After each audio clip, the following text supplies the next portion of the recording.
A lot of people say that they will never face these medical costs. Well, all of us are the walking wounded.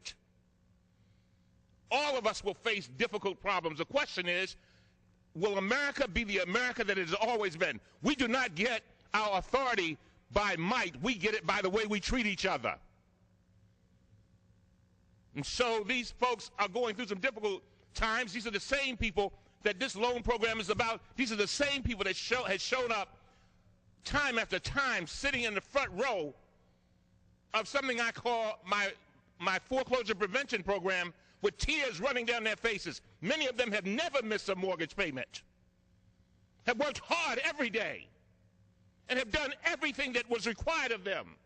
These are our American neighbors. They are the American neighbors that sit in Ohio. They're the ones who are in California and New York. Those are our neighbors, and they are in the time of need. And we're talking about $1 billion program to try to help people as they're struggling, trying to get up after an economy, by the way, where regulation failed them. They find themselves in these difficulties in many instances because people were not regulating properly. And yes, it upsets me, because I go back to a district every night, 40 miles away from here, where people are saddened, and there are areas in my district where you probably got 25% unemployment. So I care about the jobs. They're important to me. I care about people living and staying in their homes.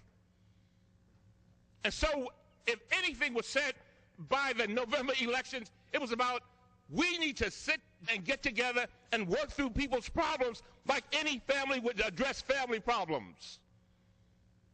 And we must be about the business of making sure that we do those things to have a future. I don't want any child in America, I don't care whether he's in your district, Mr. Speaker, or anybody else's district. I want every child to have an opportunity. I want the same opportunities for your children, Mr. Speaker, that I want for mine. With that, I yield back. Gentleman yields back. Gentleman from Texas.